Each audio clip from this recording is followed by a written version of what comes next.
aktivitas tadi bioskop, apalagi ketika COVID kan juga menjadi masalah gitu ya, sehingga banyak teman yang terbengkalai dan sebagainya gitu. Nah ini sebenarnya non-class space. Nah yang ketiga ada yang sebenarnya ini Pak, ada interstitial space. Nah ini adalah ruang mati ya yang ya ruang baik formal ya maupun informal, itu artinya ruang-ruang yang seolah-olah tidak punya pemilik ya, akhirnya itu diklaim oleh satu komunitas tertentu Pak. Tadi misalnya komunitas geng ya, atau komunitas anak muda gitu ya, misalnya ada misalnya di ujung gang gitu ya, di ujung gang ada tersedia lahan tertentu, lalu anak-anak muda berkumpul di situ ya sambil mabok sambil apa gitu kan, mengganggu orang yang lewat. Nah itu juga ruang mati Pak ya. Jadi interstitial space. Jadi ruang yang di ruang sisa gitu ya, yang akibat dari perancangan kota yang buruk gitu ya, akhirnya diklaim oleh para penghuni yang tidak berhak gitu sebenarnya. Kelompok tertentu. Ya kelompok tertentu, tadi bisa kelompok preman ya, atau kelompok anak muda, kelompok ya siapa lagi gitu ya.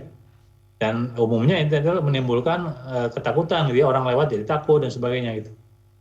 Nah itu sebenarnya interstitial space ya. Nah kita lihat sekarang ini itu 3 tipologi itu yang disebut dengan dead space ya dalam skala makro perkotaan, itu ruang mati dalam skala perkotaan.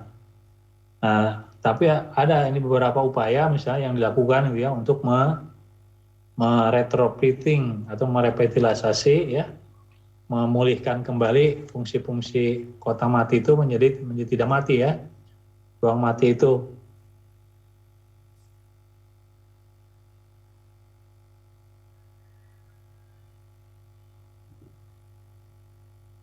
Ini ada ini contoh misalnya ruang mati yang ini memang eksperimental ya.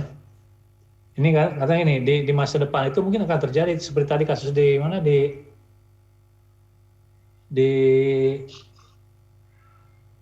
bukan apa namanya Pak tadi ya, di Asia Afrika ke arah Cicadas Pak ya. Ya betul. Nah ke depan kasus yang di alun-alunnya Pak? Ini Pak. Yang diruntuhkan ya?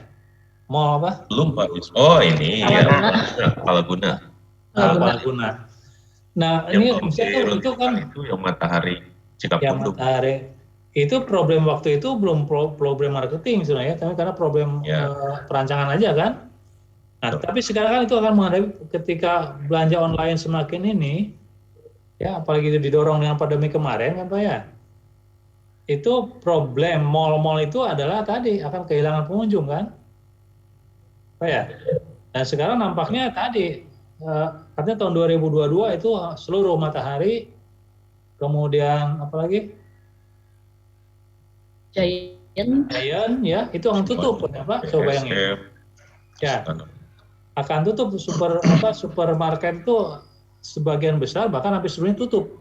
Nah artinya kan problem menjadi pada mall-mall yang sudah dibangun besar-besaran kan Pak pada tahun 2000 tahun terakhir ini gitu ya. Nah itu juga akan terjadi urban crack Pak ya, akan terjadi mall-mall yang menyisakan ruang-ruang mati gitu ya. Kalau tidak bisa difungsikan kan sekarang apanya akan hidup misalnya menjadi ruang restoran ya, yang hidupnya itu kan ruang restoran atau hotel ya, menjadi hotel dan sebagainya, tapi ruang belanjanya itu kan semakin kecil gitu ya. Justru yang hidup itu sekarang kembali sekelas Alfamart ya, sekelas Gria ya, warung-warung itu hidup ya. Nah sementara ke mall itu hanya menjadi tidak terjadi transaksi gitu. Sehingga kemungkinan ada prediksi di masa depan, bahkan sekarang sudah mulai kan, tadi Matahari, Giant, kemudian Hero itu sudah tutup semuanya kan, sehingga akan terjadi ribuan meter persegi itu ruang yang tidak disewakan kan, tidak tersewa gitu, akhirnya akan menjadi ruang mati. Nah itu gimana kan? Ya, nah itu akan menjadi juga harus di retrofitting nanti menjadi seperti apa gitu ya, ruang-ruang semacam itu gitu. nanti akan terjadi ya ruang-ruang mati seperti ini gitu, yang mal-mal itu ya. Nah, harus di apa nanti harus ada desain misalnya untuk merepitalisasi itu menjadi apa? Mungkin tempat ya komunitas, tempat main olahraga ya dan sebagainya gitu. Tidak lagi tempat belanja gitu.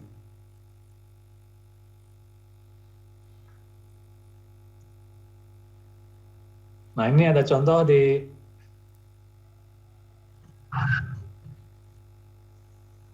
ini di Chicago ya, di Chicago ini pun sama di Chicago, jadi ada semacam ini awalnya nih di McDonald, depan McDonald itu ada semacam ini ruang mati juga itu awalnya kan, ada ruang parkir mati jalan, tidak terjadi ya sehingga juga apa orang kurang laku gitu ya ke McDonald-nya gitu ya, sehingga dibuatlah sebuah konsep desain yang mengundang orang beraktivitas ya dengan membuat ini ruang bermain ini gitu. Nah, ini adalah upaya untuk merevitalisasi awalnya ini taman ini, jalan ya, parkir, taman yang mati gitu di sini ya. Lalu dibuat ya tadi seperti kasus Ridwan Kamil ya, saya kira ya. Ya. Dia upaya mengaktifkan ruang-ruang yang di bawah jalan layang ya, atau taman-taman yang tadinya apa dipagari ya, taman mati, kemudian dia hidupkan dengan konsep taman apa tematik gitu ya. Nah, itu adalah upaya urban reflecting untuk menghidupkan ruang-ruang mati gitu ya, sehingga terjadilah ruang-ruang komunitas.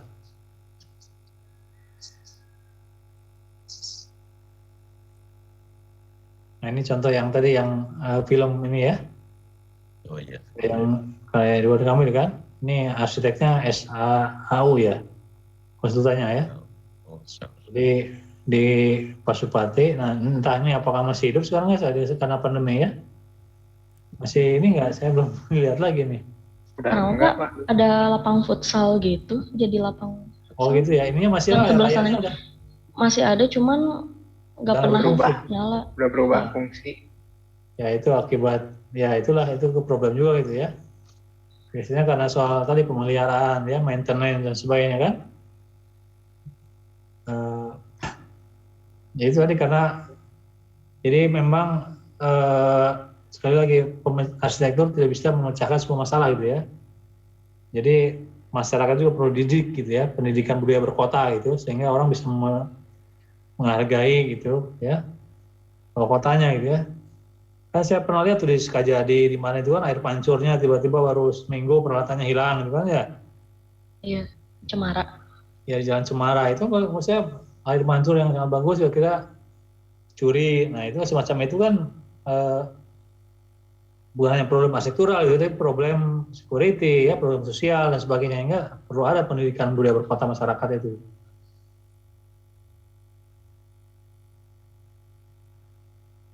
Nah, ini yang tadi yang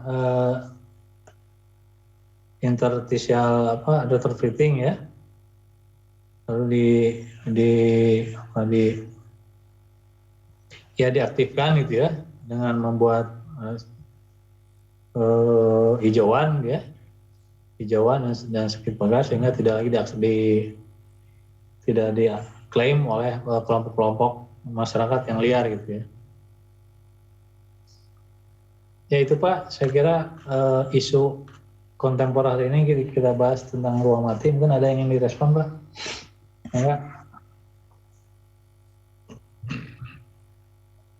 Nah, jadi konklusi dari ruang-ruang mati ini hubungan dengan isu kontemporer ini kira-kira apa ya Pak ya? Ya tadi kan tiga hal tadi kan itu akibat pertama tadi dalam kasus yang urban crack gitu ya, antara perkembangan masyarakat ya, kebutuhan masyarakat dengan bangunan, ada jetlak waktu gitu ya, ada time space yang artinya logika kebutuhan masyarakat semakin maju tetapi kotanya kan tidak berkembang gitu ya, tidak mampu mengakomodasi kebutuhan-kebutuhan yang baru gitu kan ya. sehingga terjadi ruang mati gitu. Nah itu kan isu-isu yang kontemporer Pak, yang dihadapi masalah kota hari ini kan. Ya. Termasuk tadi isu bahkan tidak hanya kontemporer tapi futuristik kan. Tadi dalam kasus Mall, ketika orang perilaku belanja online semakin tinggi gitu ya. Sekarang mungkin baru berapa? 80% ya. Ya. Itu pun sudah mampu menghancurkan matahari, menghancurkan hero yang skala besar kan. Nah, apalagi nanti misalnya udah seimbang itu orang sudah tidak lagi belanja 50% itu ya. Nah, berarti kan itu akan banyak tersisa jutaan meter persegi itu di mal-mal yang tidak bisa berfungsi kan. Nah, itu akan menjadi ruang mati juga gitu. Nah, gimana ininya gitu? Gimana mengatasi itu gitu? Ya, padahal itu kan ada investasi ya, biaya dan sebagainya gitu. Jadi itu bukan hanya kontemporer tapi dalam futuristik itu akan terjadi gitu. Ya, kemudian tadi ya saya kira banyak kasus yang berkaitan dengan kota, problem kontemporer kota itu ya tadi tersedianya ruang mati tadi Pak. Ya. Baik karena retakan kota urban crack, baik karena non place gitu ya, yang orang masih memakai tapi tidak berfungsi sosial, atau ruang-ruang mati yang diakses hanya diklaim oleh justru kelompok-kelompok yang dianggap tadi tidak berhak gitu ya. Itu isunya seperti itu Pak. Ya. Sehubungan dengan apa tadi, pendidikan kota untuk masyarakat, salah satu caranya itu apa Pak? Nah ini menarik Pak, sebenarnya Bapak ini Pak, kalau di Jepang itu Pak ya, ketika apa namanya, dari pertama pendidikan anak Pak ya, pendidikan anak Pak. Oh. Dimulai dari anak-anak kan, di anak-anak itu kan orang misalnya tadi budaya antri, kan itu bagian dari itu Pak ya, budaya antri, sehingga orang belajar dari anak-anak itu dalam rangka apa? Dalam rangka menjadi warga kota yang baik gitu kan. Ya. Kemudian misalnya ketika dia berangkat ke sekolah itu tidak diantar oleh orang tuanya Pak ya. Dari Jepang itu kan sekolah juga yang sekarang diterapkan apa namanya? Zoning Pak, zonasi ya. Ya, zoning regulation. Nah, zonasi itu di Jepang itu sejak TK, PAUD itu sudah zonasi Pak. Orang tidak boleh keluar sekolah di wilayahnya gitu ya.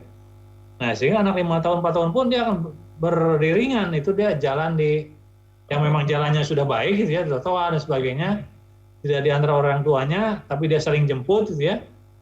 Anak-anak saling jemput, datang ke sekolah berbarengan 5 tahun itu kan, coba bayangin. Nah, dari situ kan dia sudah belajar bagaimana menjadi warga kota yang baik. Dia belajar berjalan trotoar, menyeberang jalan pada penyeberangan dan sebagainya. Jadi sejak pendidikan anak-anak itu diajarkan untuk menjadi warga kota yang baik. Yang kedua, ketika dia pindah, Pak, itu dia di ini dulu Pak, ketika dia ada pindah ke kota yang lain, sama dia selama 2 minggu dia harus mengikuti juga pendidikan Pak, latihan gitu ya. Latihan menjadi warga kota yang beda mungkin kulturnya gitu. Ya. Yang ketiga ya praktek langsung sama seperti kasus yang saya gini, sekarang kan Risma itu banyak dikritik ya ketika dia menteri gitu ya, karena wilayahnya kan berbeda gitu kan, sering marah-marah dan sebagainya. Ya, Risma yang dikritik. Oh, Risma. Ya. Menteri Sosial sekarang. Kan dengan gaya dia yang sering marah-marah dalam skala menteri memang jadi problem gitu ya. Nah, tapi ketika jadi wali kota itu berhasil dia.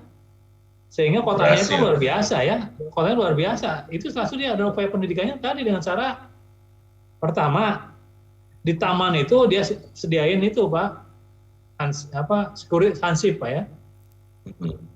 Jadi taman-taman itu memang dijaga ya, dia sediain jaga sehingga orang yang melakukan pembuangan sampah sembarangan dan sebagainya itu tidak terjadi.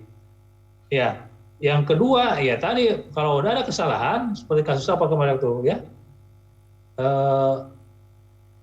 ada waktu pembagian es krim nggak salah ya, yang sampai merusak taman kan? Iya. Ya dia kan tadi mencaci maki itu ya si pemilik itu kan. Nah itu upaya bagian shock terapi, upaya pendidikan gitu ya. Nah sehingga memang taman itu mungkin dalam setahun dijaga, tapi sudah itu orang mulai ketika ada perasaan memiliki gitu ya. bahwa ketika dia datang ke taman dia tidak boleh merusak, tidak boleh cabang sembarangan, sisain tempat sampah, ya gitu. Jadi ada upaya preventif dalam pendidikan, ada upaya kuratif dengan shock terapi tadi ya, dengan tindakan dimarahi oleh sakam dan dihukum dan sebagainya gitu. Nah, Risma dalam skala wali kota dia berhasil gitu, karena memang rakyatnya gitu kan, nanti masyarakatnya.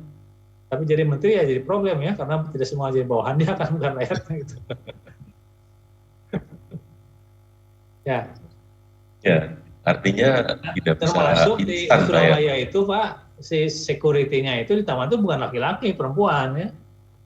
Nah kan orang juga mulai lebih segan gitu kan, ketika ditegur oleh perempuan gitu ya, mungkin lebih segan ya. Ya.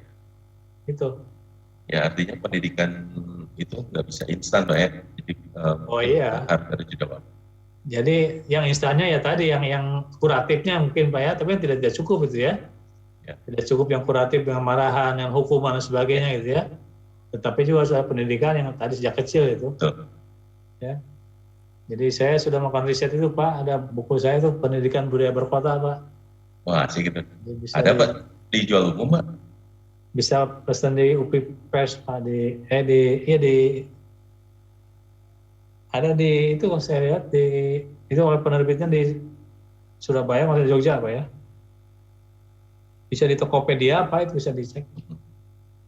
Tokopedia sama di online, banyak online.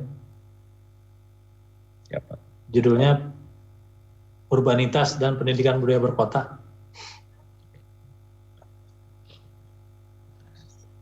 Baik, terima kasih Pak Prof. Ada yang lain? Mau nanya, kalau kan di daerah Pusdai itu dulu di tembok gitu Pak ya, sekarang dijadiin taman menyatu sama trotoar gitu. Trotoar itu termasuk pemanfaatan dead space bukan? Iya, saya kira itu betul Pak. Jadi itu ketika di tembok itu kan sama banyak ruang mati ya, banyak sampah dan semua itu kan Pak ya. Karena kan kontrol lingkungan menjadi sangat rendah gitu kan. Ya. Kontrol lingkungan yang rendah, dipakai parkir yang tadi 24 jam tidak jelas ya. Dipakai, nah sehingga ketika sekarang dibuka, nah kan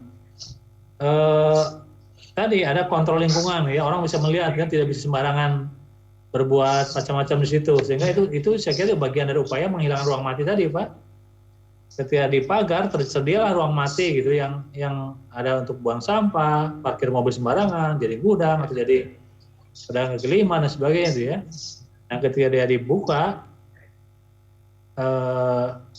yang menjadi transparan kan, orang juga bisa melihat ya, sehingga tidak bisa lagi berperilaku yang tidak senonoh di situ gitu ya.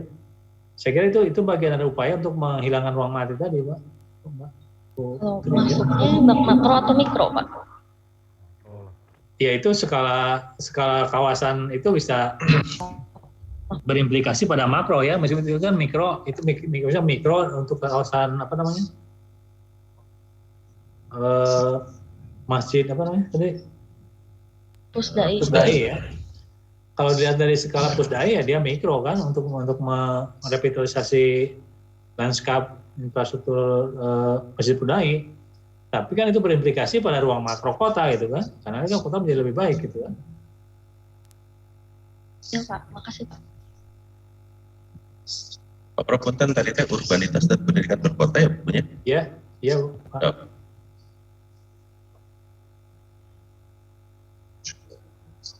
Oke, Pak Rosid, siap presentasi? Siap, Pak. Siap. Atau belum? Siap, Pak. Masih di mute Pak Rosid. Pak Rosid masih di mute. Oh, siap, Pak. Siap. Sebentar, saya buka dulu.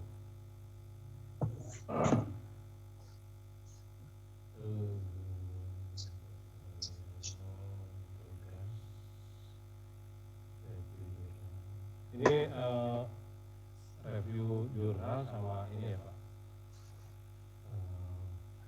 makalah ya Pak. Ya, paper Bapak mau yang mana? Yang memperbaiki yang review jurnal atau yang papernya? Yang paper sudah, yang review jurnal juga sudah. Coba. Paper dulu aja deh. Coba. Enggak.